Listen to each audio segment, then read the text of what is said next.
Hi everyone, welcome to another session of GMAT Club Admit series. This is a new series for those of you who are joining us for the first time. We are interviewing admits from round one, trying to help those who are about to interview or applying in the next cycle. And today we have a very special guest with us. We have Rafaela from Brazil. She recently was admitted to Howard Business School. Congratulations, Rafaela. Thank you. Thank you so much. It's great to be here with you all today, and I hope to help a little bit.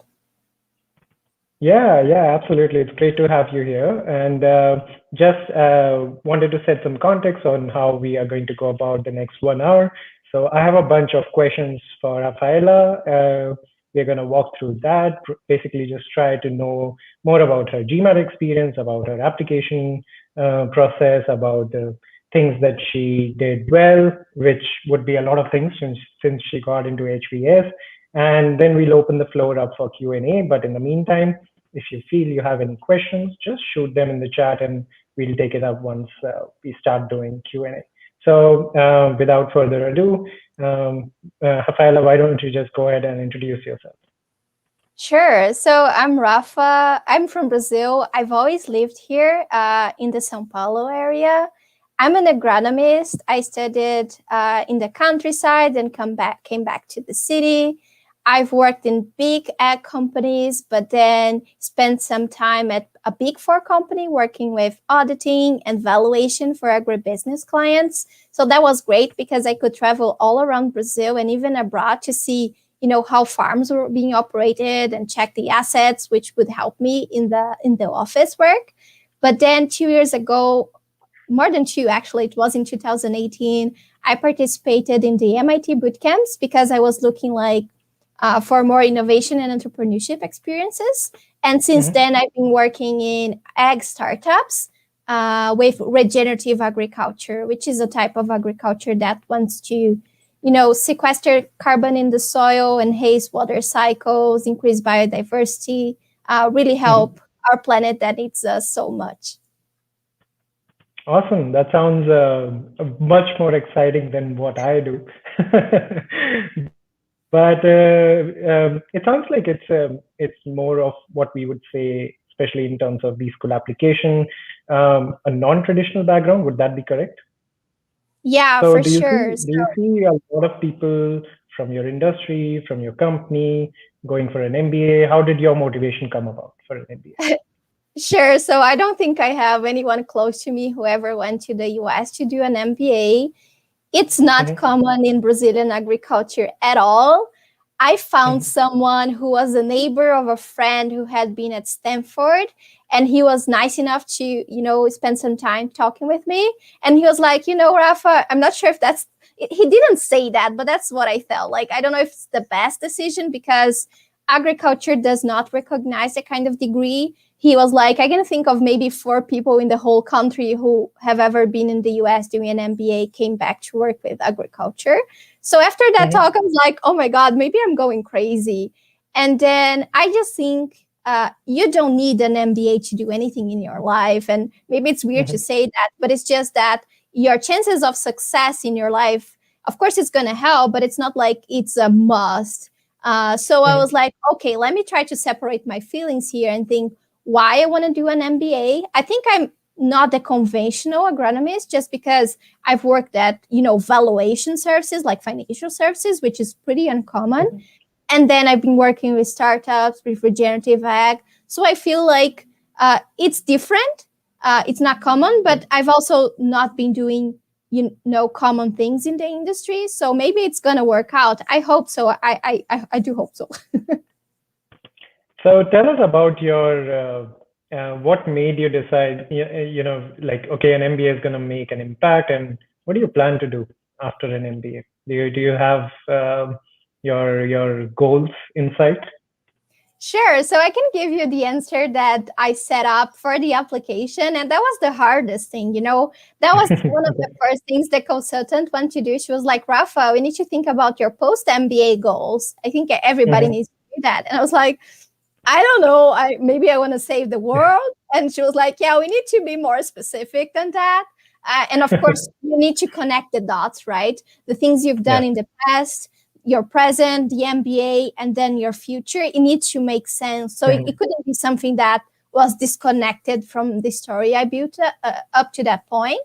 So I was like, well, something that's down to earth is that I want to advance to leadership positions, because thus far I've been more like senior analyst, coordinator, but not necessarily, since the Big Four, I haven't necessarily or formally led teams, managed teams. So I think that's something that makes sense in the MBA journey. So I was like, well, I want to get out of the MBA, get a leadership position in a company that's working with sustainable agriculture and with technology, which are both very strong trends, stuff I've been working on, and that I think I can develop during the MBA. But then after that, after I gain more skills, lead teams, my ultimate goal would be to be an entrepreneur. So here in Brazil, found my own company that can work with farmers, consumers, NGOs, government, towards a more sustainable agriculture. And, you know, there is a lot of distrust in the sector among those stakeholders. So I think that's something we need to work on. And the nice thing about HBS is that there is a teacher there, I think it's Ray Goldberg. I'm probably saying it wrong, but he coined the term agribusiness years ago. And he talks a lot about this. You know, we need to be more collaborative in the sector. So I think that's kind of the connection that I built there. But of course, I'm open to anything. I think a lot of things are going to happen during these 2 years. So I'm just pretty sure I want to work with agriculture, with Brazil, with sustainability, but a lot could come out from there. Gotcha. Yeah, it sounds like you have very noble plans for your post-MBA life. Exciting to hear that. So let's maybe take a step back. Tell us about, you had your mindset on going for an MBA. When did you start preparing for GMAT? Just walk us through how that timeline looked. How much time did you take to prepare? And what did the preparation look like? Sure, that one is weird. So I think I thought of MBAs maybe years ago. And then the first thing was that I went to these kind of MBA fairs. And then I saw how much it costed. And then I was like, okay, this is not for me. So the idea was on and off my mind for a while. And then this year, I just think that I can tell about this later, but personally, I think the pandemic, a lot of stuff happened. And I was like, well, what's the next steps of my career? I try to every year or every 2 year reassess where I am and where I want to be if I need to take any steps. So that happened in beginning of July. And I was like, well, maybe I want to do a graduate degree here in Brazil, maybe in Europe, maybe in the US, maybe an MBA, maybe an academic degree. So in the beginning of July, I was just looking at those stuff and I was like, wow, MBAs need GMAT, they need TOEFL. So the first thing I did was to just take the TOEFL because I thought it was something that I could get out of my way pretty easily, although pretty expensive as well. And then I was like, well, talking to people, doing research, I was like, maybe the MBA is the one I would like to try. So then I needed to do the GMAT. So I even have my notes here. I did my first mock of the GMAT on July 6th, which was less than 2 months before the official test date that I took online, which was like a week ago, a week before HBS deadline. So I had a little bit less than 2 months, and I didn't plan very well because I was like, well, I don't even know what the GMAT is. So I take the mock and I'm like, well, I don't understand this test. So I take a week to understand what is the test like, how it works. You know, it's a computer intelligent test. What does that mean? And it gets harder. Oh my God. And there is quant reasoning, verbal reasoning. So I spent a week just trying to figure out. And then from there, I would do mocks almost every weekend. And when I was reviewing the mock, I was like, well, I didn't go so well in these topics. So that's what I'm going to study this week. And that was a terrible decision because every mock, I was terrible in a new thing. Because there is a little bit of luck, right? If the question is easier or harder, if you understand it or not. So I think I spent like half of the time that I had just chasing my own tail. Like, well, I want to study these during this week. And I would search for GMAT forum topics, YouTube videos, courses, free content. I didn't want to spend any more money. So I was like, let me try to do for free. The problem was I had very few time. I didn't know much about it. So I think the first month was very erratic. My grades in the mocks start to go down. So I began in 600, then went up to 660, then down to 620. And that made me feel so sad, Varun. I was like, I'm not going to make this. Oh my God. So that was when I found on GMAT Club, there was a discount coupon for eGMAT course. I had attended some Manhattan free sessions, but their whole course, you need to take like 2 whole months or 2 or 3 whole months. So I was like, I don't have that time. And it's also expensive. I didn't have that money at the time. So I went with eGMAT, which worked pretty well because all the course was there. I could access it.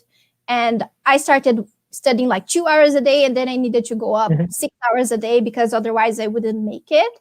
And I remember, I have it here, I spent almost 3 weeks on sentence correction because I just couldn't get it. I remember reading all the options and I was like, I mean, all of them sound correct. What do I do? So it took me a long while to know how to approach those questions, so you don't get confused and you can answer them. And then I had maybe 3 other weeks to do the quant stuff. And I almost didn't study for verbal anymore. So I don't recommend my way of studying. It was messy. I needed to really rush to the end, but it worked out, right? I got to the 730 GMAT grade, which is not great, but it's good enough. And I was just glad. Score. It's good. Thank you. I mean, in GMAT Club, you see a lot of people like 780 and you're like, oh my God. Yeah. But then I felt like it was okay not to get there and focus on the other pieces of the application. Right. Yeah. And very interesting. I think a lot of the times when I speak to admits, they have typically spent way more time than you did for GMAT.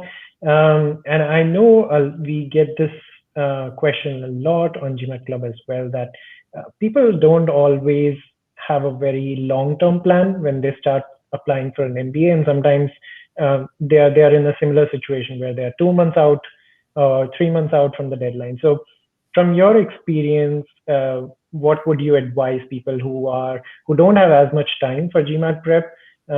Anything that you learned from your experience, and you achieved a great score. I think 730 is a very good score. So any advice you have for people who don't have as much time as they would want? Yeah, so I think the good thing about not having much time is that the pressure makes you do stuff, right? Sometimes when you have a lot of time, you don't dedicate yourself every day a lot because you're like, oh, I have time. And then you don't have time anymore. So I didn't have time from the beginning. So I've never been in my whole life so focused on something. I just don't recommend it a lot because, I mean, I stopped doing exercises. I didn't have weekends anymore. I was hyper-focused on that. It worked out, but of course it was not comfortable, let's say. But anyhow, if you have few time, you can do it. You just need to have focus and know that you're going to dedicate a lot of your life to that. And it's just a period.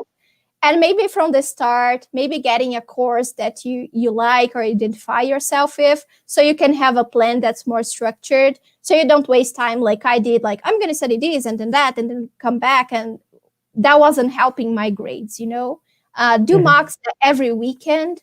I think that's great. Like maybe you can do that Sunday morning and you spend the afternoon correcting them and thinking of what you can do better.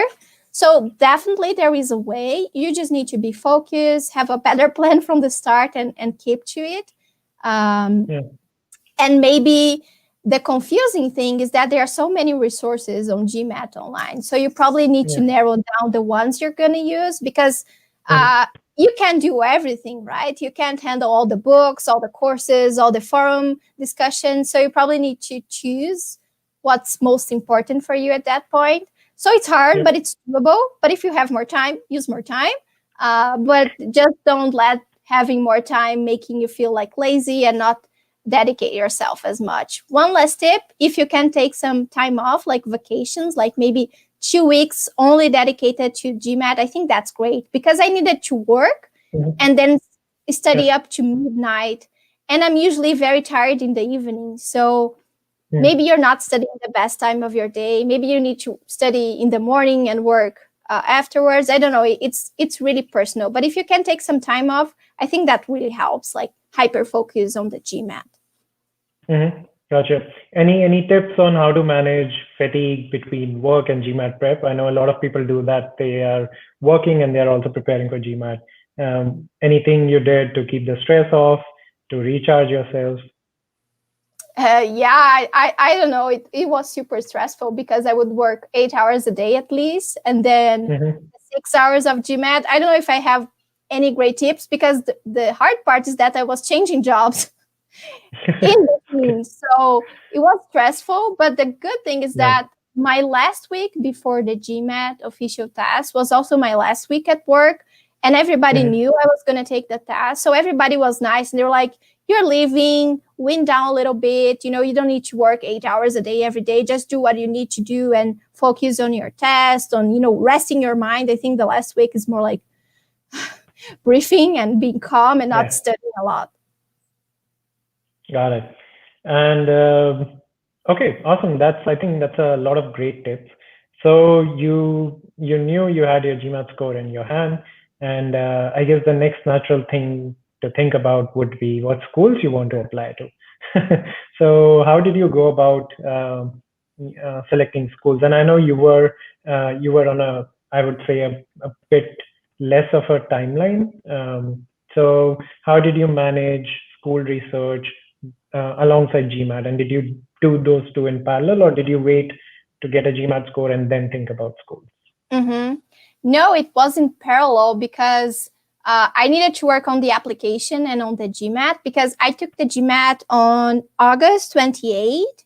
And for example, HBS deadline was like a week after that. So if I had waited to do afterwards, I would have 1 week to do everything, which is totally insane. So yeah, I was doing both things at the same time. And to choose those schools, so I hired my consultant. I also have it here. Hold on a second. On July 16, so mid of July. So I had like 45 days with the consultant to go through everything before the deadline. And what I felt was like, oh my God, I don't know anything about none of these schools. I won't be able to visit them.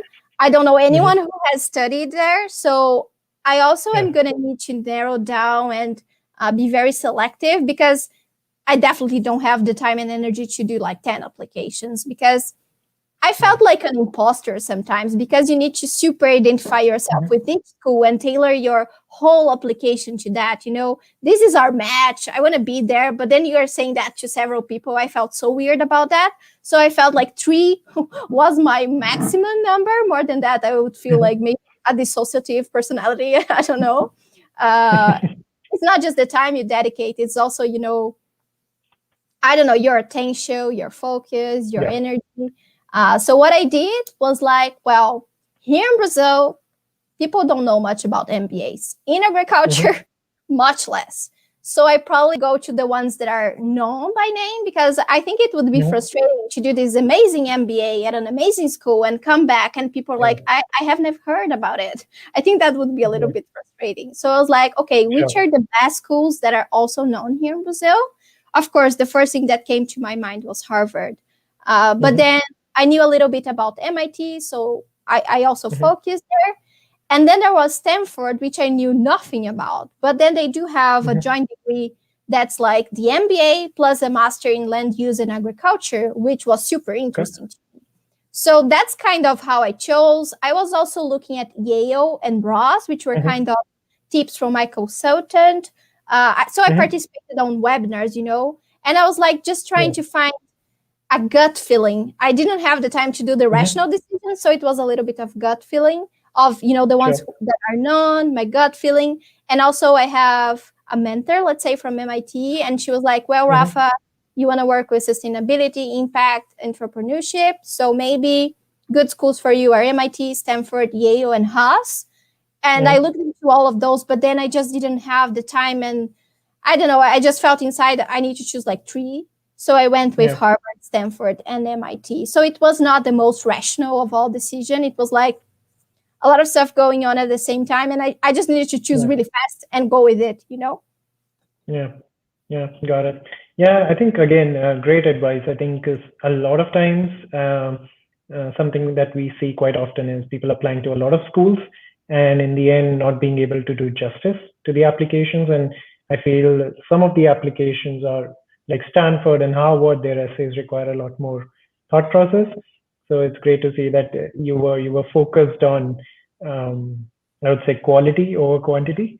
But tell us about, you mentioned that you didn't visit schools, and that's something that I think a lot of internationals also think about, that they're not able to visit schools. So how do they go about networking? How do they get a feel of the culture? So tell us a little bit more about how did you network with the communities, with current students? What did that look like? So I think the first thing is that with the pandemic, all the events that would be happening, in the schools and people who are in the US would be in an advantage to attend. Mhm. Uh, Everything is online and open now, so that's great. You can go to any school website, find a webinar that's going to be like this week, next week, and join. Yeah. I think that's the first thing you can do because it's super easy and you can join as much as you want and try as many as you want, but figure out a little bit of that Mhm. gut feeling.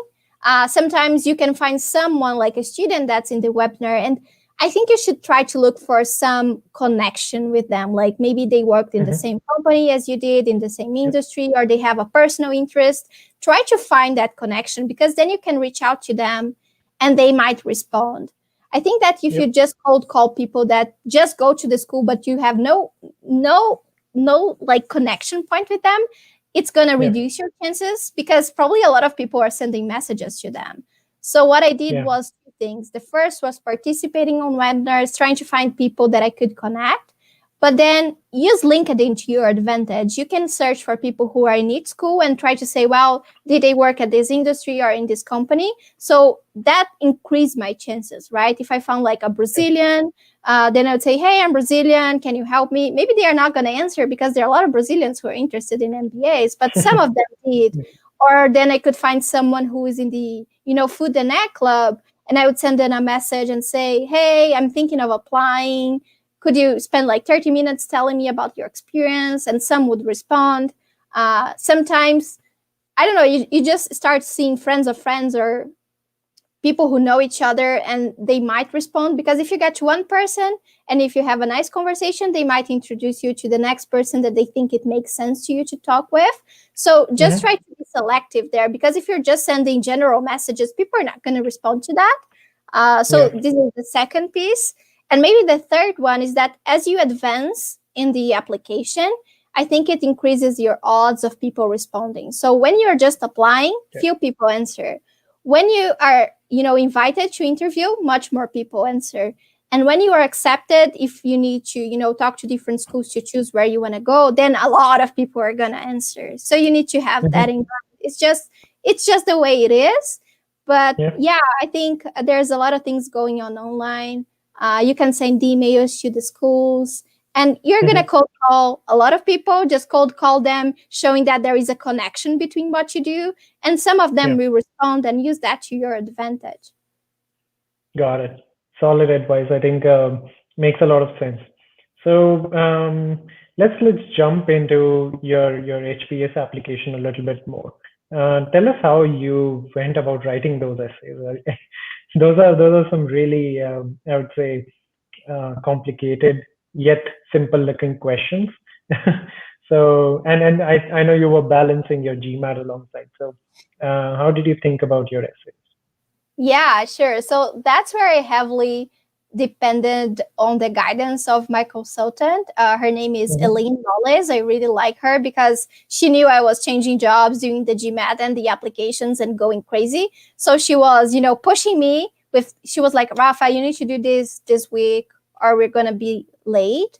But she was also Mhm. like, keep calm. If you don't feel ready, we can go for round two. So we needed to Yeah. balance those two things. But then I began with the Stanford essays because there are two of them, Mhm. plus I think three or five small ones that are just Small answers that ones. you fill in the form. And so it's a bunch of stuff. So I started there. I think I dedicated a lot of hours there. When I finished those, I went to Harvard and lastly to MIT, which is just a cover letter, which might have been the hardest because it's so little to sell a lot of things. But anyhow, the Harvard was the second one that I did. And it was really about connecting the dots, right? So they had my resume, they had all the answers from the application form, but it was like connecting my childhood at my grandfather's farm with, agronomy school, the volunteer activities that I did there, and then the jobs that I took and why I took each job. It was really about connecting the dots for a majority of the essay and painting the picture of who I am, what I like to do, and then starting connecting that with the MBA, my MBA, post-MBA goals, and then finally how I saw that all those things were connected with Harvard. So there was, the clubs, the classes, the community. Then you need to find the things from each school that you like and elaborate on those and try not to be so cliche, like, oh, I really like the case method. Like, you need to elaborate more than that and connect the dots and be specific, give examples, and then try to close big, right? So you told your story, your goals, how you relate to the school, and then you try to close big, like, this is why I want to be there. This is why I think we have a connection or a match. So I think it was something like that. But I mean, I would write the drafts, then the consultant would review and like add a lot of comments, like, it's good that someone that doesn't know much about you is reading. I think it's good to show to someone who knows you and can speak for you, but then it's good to show people who don't know you because they are the ones who are going to tell if you are implicitly thinking that people are going to understand a bunch of stuff that they are not, right? I think that's the first mistake we do. We just assume people understand about us, about what things mean. So it's good to have someone from the outside and say, you made a jump here that makes no sense. I don't know what regenerative agriculture is. So can you elaborate there? I think those are good tips as well, because otherwise you're going to write an incredible essay for someone who knows you and a confusing letter for someone who doesn't know you. Yep. Makes sense. That's a great point, in fact. And I think it happened to me as well when I was writing my essays. My first few drafts had a lot of assumptions. Oh yeah, the reader would understand this, and then I was pushed more and more to know, like, you really need to like really flesh the story out, like you said, talking to a stranger, and they should be able to know a great deal about you. But how much time do you think you spent on the HBS drafts, and how many drafts did you go through? Yeah, I think probably more than 10. And it probably was something that I spent maybe 3 weeks, like back and forth. And I think I probably dedicated more than 20 hours to the essays alone. Got it. And I know a lot of people apply to Harvard and Stanford together. I know you mentioned you approached the Stanford essays first. Did that in any way help you in your HBS essays? And do you see there's something common between the two applications?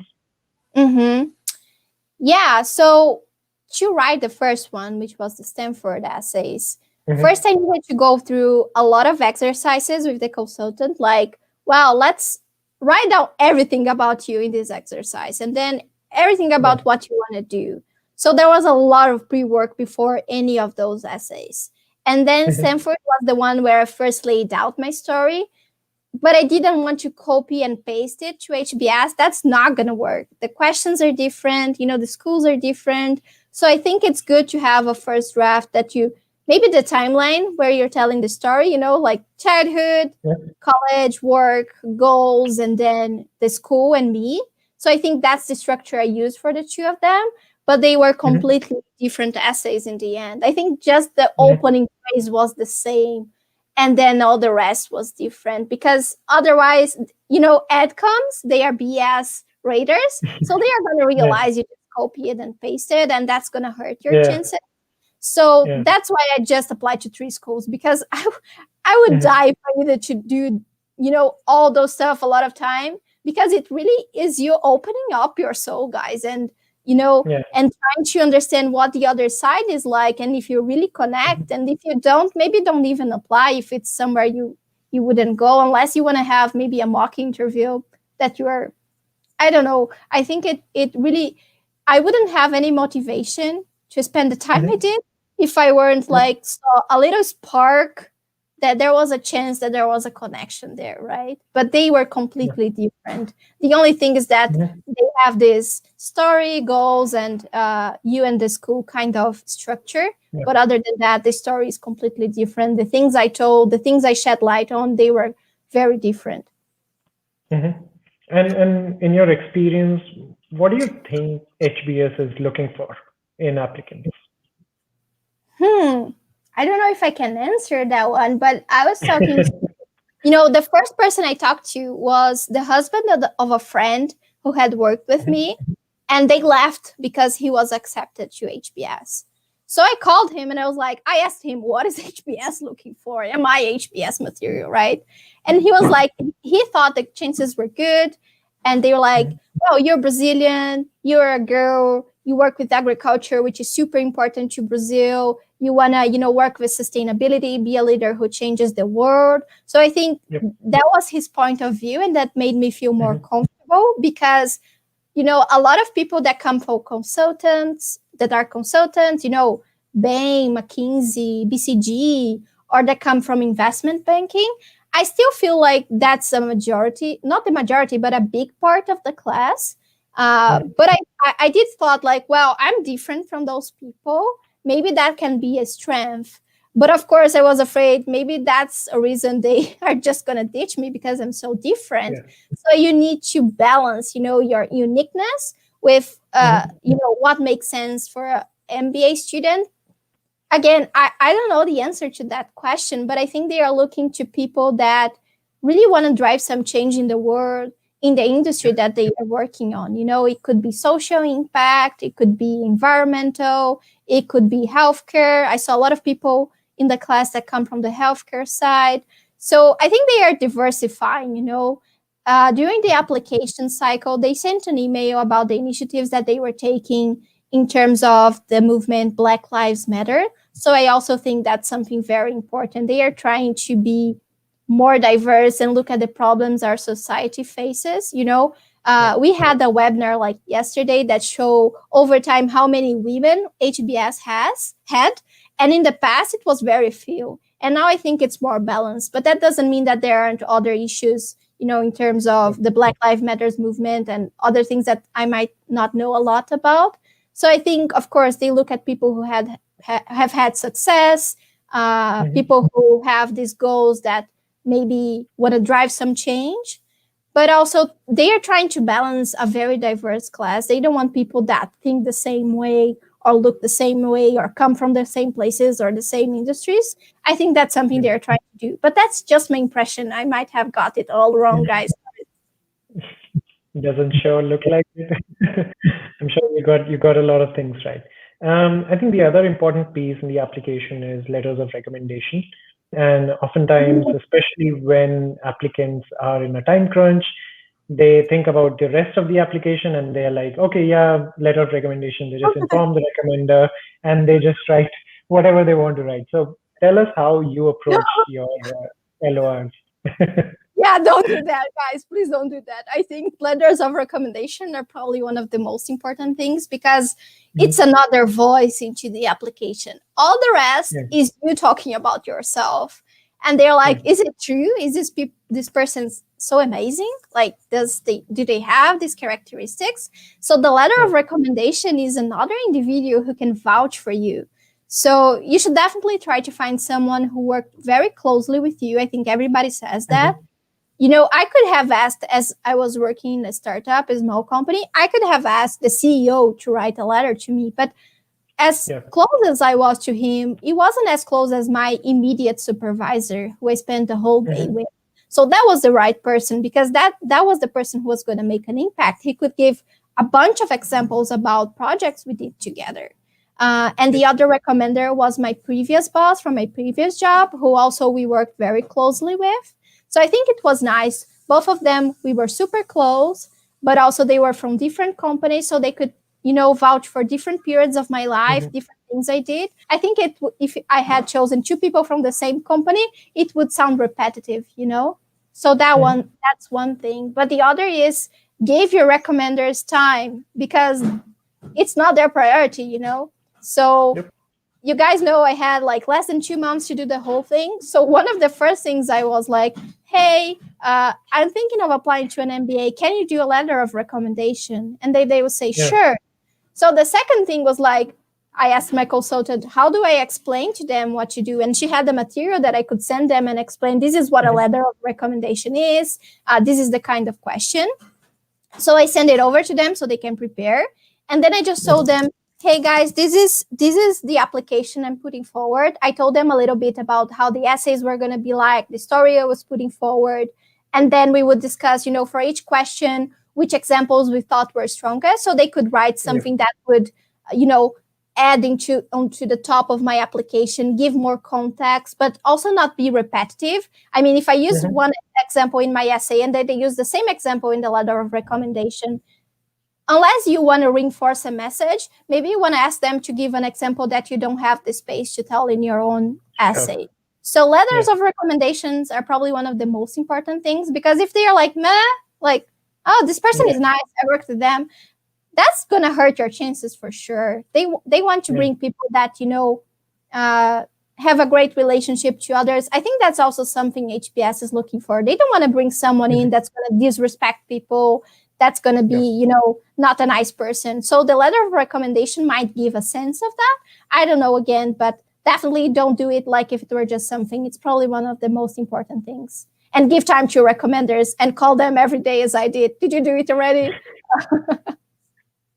Yeah, I think it's a great exercise in project management. I remember when I was talking to my recommenders, I did the same thing. Like I set up checkpoints with them, and then I would keep following up and keep pestering them.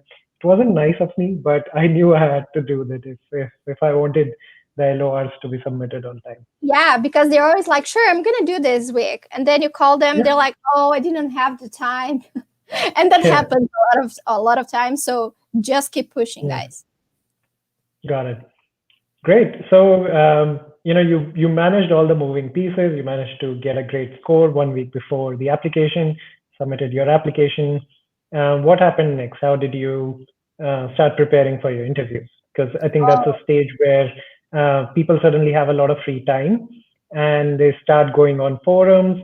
They start looking at when are the results going to come out, and if it's rolling, it's all the more panicking. So how did you go about that period? Yeah, so that's something my consultant made very clear, which was like, don't wait until you get the interview invite to start preparing. You might not have a lot of time, because it could be 1 week from the invite or a month. I was lucky because between HBS and MIT invite, I could set a date. You could choose the date, right? But it's like first come, first basis. So I got like 3 weeks or a month to prepare, which sometimes felt like a lot of time because I was so anxious for the date. Maybe less than that would have been better. But anyhow, I think after I sent the applications, I just took like 1 week vacation. And then I started preparing for the interviews. I also had all these exercises to prepare, general questions. Why MBA? Why this school? Tell me about yourself. There are a lot of stuff you can, write down what you would say, train. I did definitely more than 10 mocks in total between HBS and MIT. HBS, you can prepare a lot because the interview is going to be super tailored to you. So you need to know your story. You need to know about your industry, about what's going on, the major problems. They're going to ask about that. And you need to be time aware, right? You don't want to spend a lot of time in a question, because questions are so important that you could spend an hour in one question. So you need to ponder that. But I think HBS was easier for me because it was like farm talk. We were talking about agriculture, and I love to talk about agriculture. And I spent my whole day working with that. So I basically knew the answers. MIT was super hard for me because questions like, tell me about a time when, I just have a hard time with those questions. My brain just like turns down, like shuts off, because it's like, tell me about a time. This is so broad, like a story. Maybe some people love it because it's the STAR method. Of course, I prepared 20 stories that I could tell. But of course, that during the interview, I couldn't remember any of them. So I used the same story like 2 times for each question, which was terrible. Probably why I wasn't accepted. So yeah, you're going to do a lot of exercises. You're going to do a lot of mocks. You're going to try to find some reports of people who did the interview, the questions they were asked, and try to prepare. But then there is so much you can do to prepare. And then in real time, it's weird. Like HBS, I prepared less in terms of mocks, and I think I did great. MIT, I prepared much, much more. And I don't think I did as good in the interview because maybe the way the interview is done is not a way I perform well. I don't know. So you also need to be aware it's going to be a little bit of luck, of being calm, how your interviewer responds, if he's in a hurry, if he's in a good day or not. So there is a lot of things that you don't control in that process. That's why you shouldn't just apply to one school, right? But anyhow, do spend your time as soon as you send the application preparing, thinking of the answers. I would record myself, and then watch because I realized I used to answer like this. I don't know why. And I was like, I probably don't want to do that during the interview. They're going to think I'm reading stuff. And I wasn't. So, train a lot, but also know that there's so much you can do to prepare. You need to be calm in the moment and live it and be cognizant of time. Don't waste a lot of time in just one question. Got it. And could you choose your interviewer? I know a lot of schools allow you to do that, but for HBAs, was that something you could do?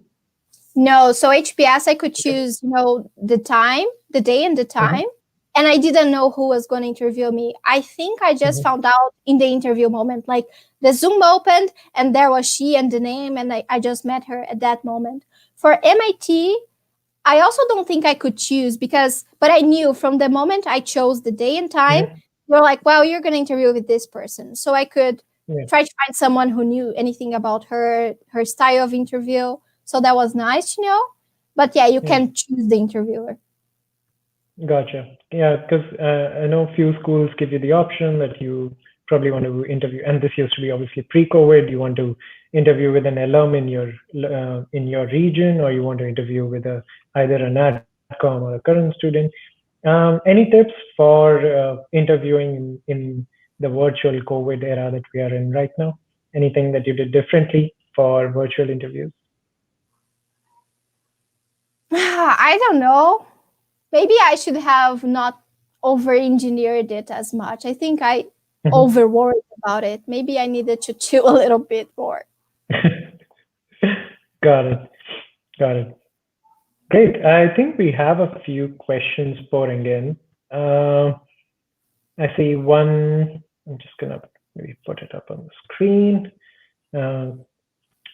Jose is congratulating you on your achievement, and he's asking which things you talked about in your HBS essay, and probably I think asking more about the resources that you could leverage at HBS, and without visiting a school, how did you do that? Yeah, so the first thing I thought about was like, well, I'm an agronomist and I want to continue to work with agriculture. What are the resources from Harvard in that sense? So I made sure to mention them, like the club, the Food and Ag and Water Club. I think I mentioned the elective course on food. I think it's food and agribusiness. I'm terrible at people. I forget all the names of all stuff, the names of people. But anyhow, there is an elective. So I made sure to find the resources around agriculture, and I cited them that they would help me and I would love to contribute, because it's not just about the things you use. It's also about the things you will contribute to the school. So you need to do that back and forth exercise. The second thing was that I actually mentioned the webinars I had been attending, because that was the only way I could interact with the school. So I think I mentioned social impact and women in business or women in investing, which were webinars that I really liked to participate and learn more about the school. So I elaborated on that. And maybe the third thing I mentioned was like the field experience. In terms of I want to be an entrepreneur. I think that it's going to be an experience that's going to put me out of my comfort zone in a new country, in a new company. So you need to find stuff that you like and then tell the story of how it relates to you and the back and forth, how you use it, but also how you will contribute. And I think I close like, well, I like to have out of the box discussions, and I think I can help the class thrive with all the opinions inside class, outside class. And then I have these boots on the ground, but also head off experience. So I can think of bottom up, top down. And I think that's going to contribute to the class. So those were kind of the things that I tried to elaborate on, if I remember correctly. Got it. Great. I think, Jose, that answers your question. Another thing that I had in my mind while we were talking is you did mention about, and it's true, MBA is an expensive degree to get. So a lot of times we see applicants worrying about that being a big consideration. So any advice on how do you evaluate the value of an MBA degree? How do you get over that edge of, oh, I'm going to spend 200,000 US dollars on this. Is it worth it? How did you go about doing that financial evaluation, if you could? Yeah, I think that's something that kept me away from it for a long time. And maybe the thing I found out is that you're going to figure out finances after you're accepted. You know, you can't apply to scholarships before you're accepted. So there's a lot of good things, hopefully, that will happen afterwards. You know, HBS releases the financial aid estimate in January. So that helps you decide whether you're going to go there or not. But then you can try to do the math. I obviously have the math in terms of how am I going to afford this, and then thinking of, well, what's going to be my salary afterwards. But then I think that exercise, as important as it is, it might just make you feel sad about it. So I probably just was like, I have within myself that I'm going to be able to land scholarships, and that's going to help. Whatever I need, I can get loans. And then there is the summer internship. If I need to work in the library, whatever, I can do that as well, you know, to help pay for my bills. So I'm hopeful it will be okay, because that's what everybody that's there tells me. Like, everybody figures it out one way or the other. Because, guys, if I overthink about it, I'm going to give up, because I want to come back to Brazil and work with agriculture. And as I said, it's not something that's super recognized overall. I'm not saying all companies, but overall. So, you know, super rationally, we could say, wow, Rafa is setting herself up for failure, for a huge debt. And I don't believe it. There's so many things I don't know that are just going to come with time. So you need to be hopeful a little bit, trust in yourself, trust that the school is going to help you land in a good place. And the good thing about Harvard is that, you know, if you go to an NGO, a social impact venue, they're going to help you pay your debt as well. So I think that's important for me. Gives me maybe a little bit of confidence. Also, the financial aid that they provide was really good. So yeah, I don't know if I would approach it super mathematically, because you're probably just going to freak out, although you should have a notion. But then you're going to need to believe in yourself, in your future self, in the school, and it's going to be okay. That's how I'm handling it, because otherwise I would probably give up. Yeah, I know. It totally makes sense. You know, you need to look at a lot of the things that you probably can't put a price tag on. And I guess an MBA is a lot more about that. We have a question from Matthias.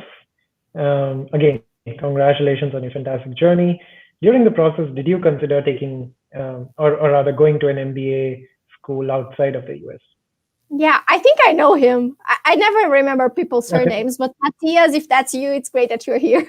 Well, yeah, that was the first thing I considered, actually. You know, so I searched schools like FGV here in Brazil. I'm losing all the names in my head, but they're the ones that people always look at.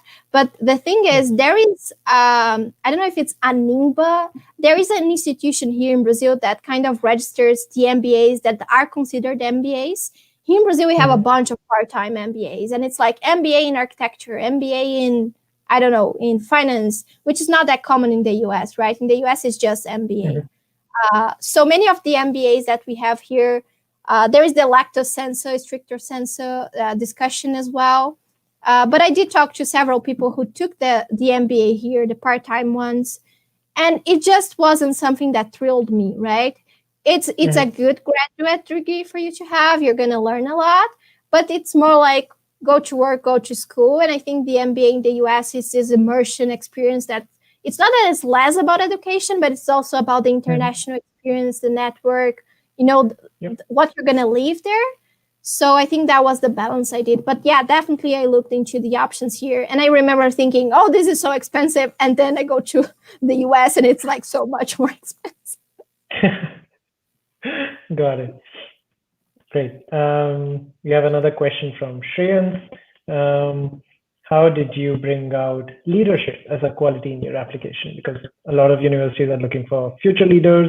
And I think Shreyans has, I would say, like 3 years of experience, which is typically, I would say, less than the average MBA. So any tips on how to bring out your leadership stories when you don't have that much experience?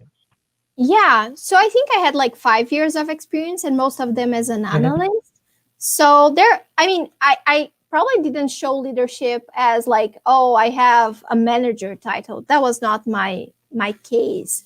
I did lead a team formally when I worked at a Big Four. So that's probably something that helped. Like I had people that I was responsible for, that I trained, that I reviewed everything they did. So that probably helped me, but that was something in the past. I think the volunteer activities that I did during college also show that leadership in a way that you went out there and did something to help people. And mostly in the last years, I think it was like being proactive in a project, right? Like, well, there was this going on. I was not involved, but then I asked to be involved because I knew that I could contribute.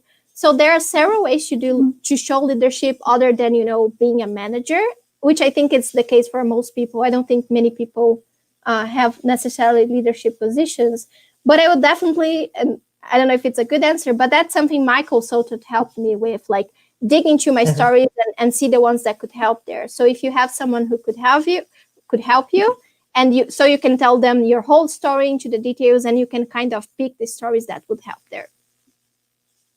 Got it.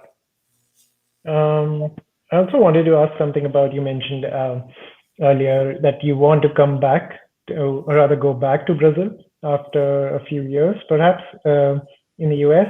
Any advice for people, about the Harvard network in Brazil, in South America? What does that look like? People, I know you mentioned that not many schools are recognized in Brazil, schools that might be in the top 10, top 20 in the US. So anything on that? Yeah, and I think that's the highlight for Harvard. It has the biggest network, and in Brazil, it's the strongest one. So I figured that out talking to people, to students, to alumni, and after I was admitted, you were put in contact with all those people. So I talked to entrepreneurs here in Brazil, to people who coordinate the LATAM group, etc. So I could have that feeling that there are a lot of course, if you look at the whole population, only a few of us are fortunate or have the opportunity to go to Harvard, for example. But if you compare among schools, it's definitely the biggest network, and people really help themselves. I don't know, to get a job. Maybe they could become your venture capital if you're an entrepreneur. There are a lot of things that could happen, not just because you're from Harvard, but I think it kind of opens the door for you, right? It's sad in some ways because there are so many nice, hardworking people who don't go to Harvard and maybe have some trouble getting through those doors, and having that in your curriculum kind of helps. But it's sad, but it's true. Got it. Great. I think we are almost turning up on the hour. We have one more question. I can probably broaden this up to make it more relevant. Winnie is asking how many years of work experience you require to go to Harvard. Winnie, you can find this on the Harvard website. They have a class profile section, but maybe Rafa, you can talk about what the class looks like at Harvard. Well, I know more about the Brazilians, and it feels like all of us are like 27 or 20 years old. And before I decided to apply, I thought I was too young. I thought I needed, I don't know, to be over my 30s, over 10 years of experience. That was a misconception that I have. I think a ballpark number is like 5 years. I'm going to have 6 years when I get there, if I get there. I hope I do. Anyhow, yeah, 5 years is a good number. maybe I've seen people that have like 3 years, 7 years. So it depends. I think it's super individual and personal, guys. Again, I'm always bringing up consultants, but they are definitely one that can help you understand if you should wait or if you should apply now. I think it's less about the years and more about what you did with those years, right? It's definitely more about that. And if you're in your undergrad, you can go for the 2+2 application, which is you apply now, you work for 2+ years, and then you go to the MBA. So I don't think there is an specific answer, but I have the feeling most people are like 27, 28 and have like 5 years of experience. Got it. Cool. I think I'll probably use these last 5 minutes. Maybe you want to share any overall tips, anything you felt you did great. And I'm pretty sure you did a lot of things great because your result speaks for that.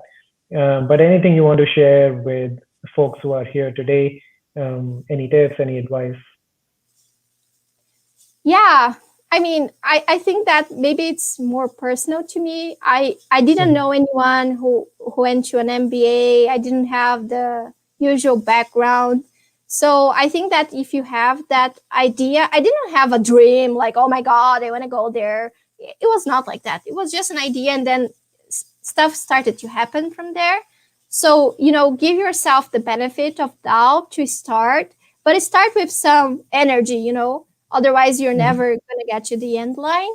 And I don't know, for international students such as I or me, I think it all started with English. So I think, my mom put me in English classes as a kid, and she would never imagine how much that would have helped me, right? So there are so many little things that have happened over your life, over several years before the moment you apply that are super important.